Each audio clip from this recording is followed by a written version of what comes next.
தமிழக வெற்றி கழகத்தினுடைய இந்த அரசியல் பயணம் என்பது தமிழ்நாட்டை தாண்டி அண்டை மாநிலமான பாண்டிச்சேரியிலும் கோலோச்ச போகிறது. ஆகையால் மீனவர்களை கடலுக்குள் மீன் பிடிக்க செல்ல வேண்டாம் என்று அறிவிக்கப்படுகிறது. அறிவு கட்டவனே, உங்ககிட்ட வானிலை அறிக்கை கேட்டேன்.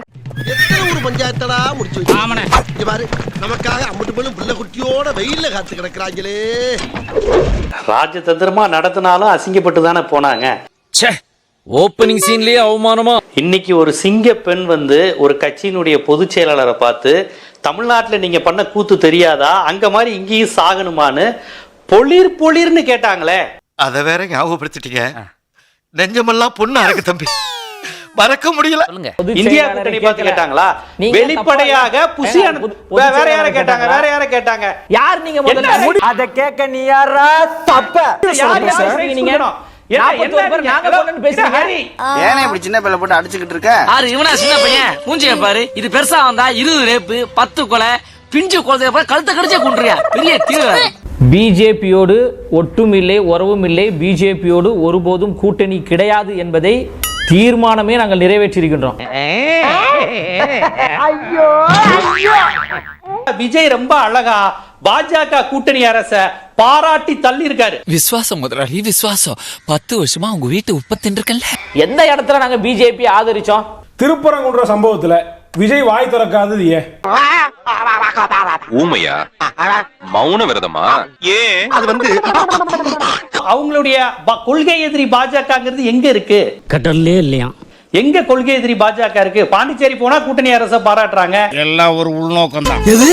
மனிதாபிமானம் தான் மாப்பிள்ள. இங்க பாஜகவோட ஆளான செங்கோட்டையனை ஆதரிச்சிடுறாங்க. அப்ப நம்ம காட்டையும் கொடுக்கிறோம், கூட்டையும் கொடுக்கிறோம்.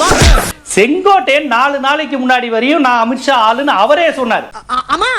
வேற யாரும் சொல்லல, அவரே நான் அமித்ஷாவால் இயக்கப்படுகின்ற ஒரு நபர்னர்.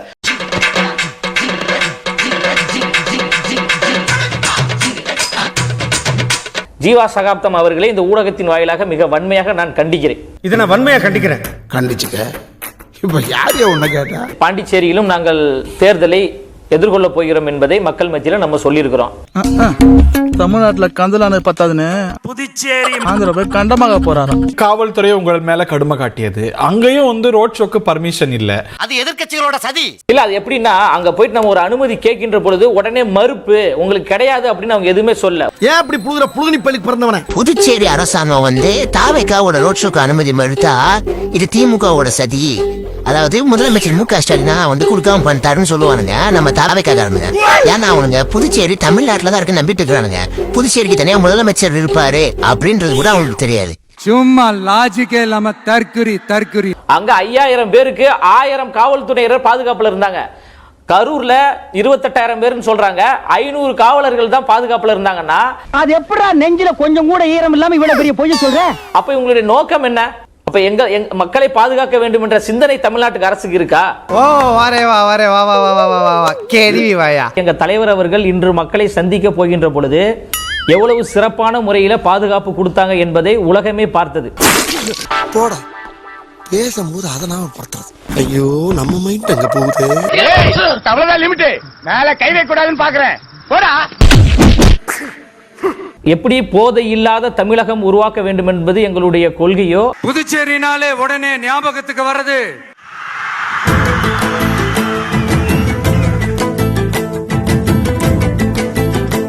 அதே போன்று போதை இல்லாத பாண்டிச்சேரியும் உருவாக்க வேண்டும் என்கின்ற நிலைப்பாட்டில் நாங்கள் உறுதியாக இருக்கிறோம். அடிக்கடியா ஒரு மனுஷன் கிராஸ் பண்ணுவான். ஒரு ஆர்டரா ஃப்ளோவா போயிட்டு இருக்கல. மகிழ்ந்துட மாட்டானா? போதை இல்லாத ஒரு சமுதாயத்தை கட்டி அமைக்க வேண்டும் என்பதுதான் தலைவர் அவர்களுடைய நோக்கம்.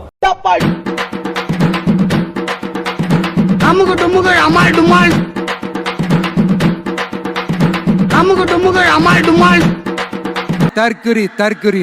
அதில் தலைவர் அவர்கள் பேசுவாங்க. தேர்தல் வாக்குறுதிகள் நாங்கள் கொடுக்க இருக்கிறோம். இன்னும் அடுத்த கட்ட பணிகள் எல்லாம் நடந்து கொண்டிருக்கல. செருப்பு பிஞ்சிரும். ஐயோ நான் அப்படி சொன்னவே இல்லையே. அடுத்து ஒரு பிரம்மாண்ட ஒரு கூட்டம் பாண்டிச்சேரியில் நடைபெற போகிறது. இதுவரைக்கும் உடைச்சல பத்தாதா? பர்னிச்சர் மேல கை வச்சா முதல் டெட் பாடி நீதான்டா. அதில் தலைவர் அவர்கள் எல்லாவற்றையும் விளக்கமாக சொல்லுவாங்க. பாண்டிச்சேரி மக்களுடைய நீங்க வரணுமா? ஐயோ தனியை தடவோட ஆரம்பிச்சிருச்சே. நீ பொட்டு வச்சு பூ வைக்காம போகாதையா. ஹலோ இல்ல சேர்ந்து வரணுமா? யாரும் பேசாதீங்க, அவனே சொல்லட்டும். இல்ல தமிழக வெற்றி கழகத்தினுடைய ஆட்சி அமைய வேண்டும். இவன் என்ன செய்வானா? மயிரை பிடுங்குவானாமா வந்தா? நீ என்னடா செய்வ? நீ ஒரு ஒன்றிய கவுன்சிலர் ஆக முடியாத புறம்போக்கு. நீ கோழைடா, நீ 1 நம்பர் கோழை. ரங்கசாமி ஆட்சியை வீட்டுக்கு அனுப்ப வேண்டும். அதை மக்கள் முடிவு செய்வாங்க. பட்டும் படாமலும் பேசுற. இல்ல அது வீட்டுக்கு அனுப்பணுமா அனுப்ப கூடாதா என்பதை வாக்காளர்கள் முடிவு செய்வாங்க. நீங்க வருவீங்க, பிஜேபி ஓட்டிட்டு இருக்கிறார் சார். எப்படி பேசினாலும் கேட்டு போறானே. எங்களுடைய தேர்தல் வாக்குறுதியில மக்கள் நல திட்டங்களை நாங்க சொல்ல போறோம். அண்டா திருநது, குண்டா திருநது, செவரேறி குதிச்சது, பொம்பளை புடவை உருவனது, தெருவிலேயே செருப்படி வாங்கிட்டு ஓடனே அதெல்லாமா மக்களுக்கான கோரிக்கைகளை மக்களிடம் பேச போகின்றோம். உலகத்துல அவங்க எங்க போனாலும் அவங்களுக்கு தெரிஞ்ச ஒரே அரசியல், அவருக்கு எழுதி கொடுக்கப்பட்ட ஒரே அரசியல் அது ஒண்ணுதான். திமுக சரியில்லை. இந்த பொழப்புக்கு 4 பேர் கிகோலோ பையா. இத பார்த்தாவது தமிழ்நாட்டுல இருக்கிற அந்த திமுக கவர்மெண்ட் கத்துக்கிட்டா நல்லா இருக்கும். ருக்கோ ஜரா, சபர் கரோ. தமிழ்நாட்டோட பாண்டிச்சேரி கம்மி தான். ஆனா தமிழ்நாட்டுல எல்லாமே துணி சோப்புல இருந்து தோரம்பருப்பு, கடலப்பருப்பு, மண்ணெண்ணெய் எல்லாமே போடுறாங்க. ஆனா இங்க வந்து அரிசி மட்டும்தான் போடுறாங்க. மத்தபடி எதுவுமே இங்க பாண்டிச்சேரியில போடுறது கிடையாது. சுத்தி இருக்கிற கிராமத்துக்கு எதுவுமே இல்ல, அரிசி மட்டும்தான். புரியுதா? புரியுது. புரிஞ்சுக்க, தெரிஞ்சுக்க, கரெக்டா இருந்துக்க. கரெக்டா இருந்தா புரட்டா கரெக்டா. இல்லங்க, திமுக அங்க எதிர்கட்சியில இருக்கலாங்க. எதிர்கட்சி தலைவர் யாருங்க? திமுக. இதுல ஏதோ மர்மம் இருக்குது. ஆரம்பிச்சாண்டா. அவங்க என்ன சொல்றாங்க? அடுத்து திமுக ஆட்சிக்கு வர வேண்டும், நம்ம வந்து 20 தொகுதிகளை கேட்டு பெற வேண்டும். கூட்டணி கட்சிக்கு 10 தொகுதி. நீங்க எதிர்கட்சி தலைவர் சொல்றாரு, அவர் திட்டுங்க. ஏன்னு திமுக எப்படி தமிழ்நாட்டில் பொய்யான வாக்குறுதிகளை சொல்லி தமிழ்நாட்டு மக்களை ஏமாற்றுகிறார்களோ அதே போன்று புதுச்சேரி மக்களே நீங்கள் உஷாரா இருங்க. யார சொல்றான்? புதுச்சேரியிலும் தாவேகா vs திமுகவா? ஆனா கொஞ்சம் சும்மா இருயா, மனப்பாடம் பண்ணி ஓட்டிக்கிட்டு இருக்கேன்.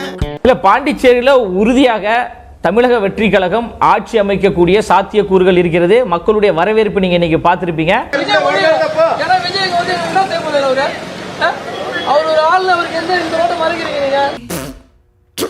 எங்கள் ஓட்டு விஜய்க்கு, எங்கள் ஓட்டு விஜய்க்கு. டேய் மச்சான், எல்லாரும் இந்த பக்கம் தானே போறாங்க. வாடா அப்படியே நைசரா உள்ளார பூந்துடலாம். விஜய் நீ கண்டிப்பா கண்ணால பார்த்தே ஆகணும்டா. ஆமாடா, பார்த்தே ஆகணும் சார். பாண்டிச்சேரிக்கு விஜய் வராங்களாம், அவங்கள பார்க்க நாங்க போறோம். இது நாங்க ரெகுலரா வாக்கிங் போற ஏரியா, அங்கதான் வராறாம். 2026 தமிழ்நாட்டில் தமிழக வெற்றி கழகத்தின் ஆட்சி தான் நடக்கும். ஏண்டா எங்களை இன்னமுமாடா நம்பிக்கிட்டு இருக்க? எங்க பேசிக்கிட்ட பார்த்தாவே உனக்கு தெரிய வேணாமா அவங்க தருவாங்களா தரமாட்டாங்களான்னு? நடக்கும், அதுல எந்த மாற்று கருத்துமே கிடையாது. அண்ணன் விஜய் அவர்கள் தான் தமிழ்நாட்டின் முதலமைச்சராக வரப்போகிறார் என்பதில் என்ற மாற்று கருத்தும் கிடையாது. ஐயோ, எந்த ட்ரெண்ட்ல பேசினாலும் எந்த ரூட்ல போனாலும் விடவே மாட்டேங்கிறானே. நான் என்ன 2026 சட்டமன்ற தேர்தல் என்பது தாவேகாவிற்கும் திமுகவுக்கும் இடையே தான் அரசியல் போர். இப்படியே பேசிட்டு இருந்தா உனக்கு பைத்தியம் தானா பிடிக்கும்? பைத்தியம். எங்க அண்ணன் மூஞ்சி பார்த்தாவே போதும், முடிஞ்சு போச்சாங்க. எல்லாம் எவனுமே ஜெயிக்க முடியாது. விஜய் தான் ஜெயிக்கிறது. ஜெயிக்கலாம் சேர்த்துறேன். அப்போ சாவு என் கையில தான்டா. புதுச்சேரியிலும் தாவேகா vs திமுகவா? அப்போஸ் குளுக்கோஸா? அப்போஸ்ங்க, அப்போஸ்னா ஆமான்னு அர்த்தம். அது தொடர்பாக அடுத்த கட்ட அறிவிப்புகளை எல்லாம் தலைமை சார்பாக அதிகாரப்பூர்வமாக அறிவிப்பார்கள். அந்த செயற்படுங்க. டேய், நீ போடுவா பரதேசி, உன்னை மீட்ல வந்து மிதிக்கிறேன். ஸ்டார்ட் பண்ணு.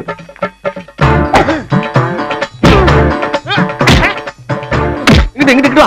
அப்படியா? படைக்கலடி. மண்டல மட்டும் அடிச்சல, குலக்கேசல உள்ள போடுவேன். சரியா? உங்க வீட்டு பிள்ளையா நினைச்சு எல்லாரும் என்னை மன்னிச்சிருங்க.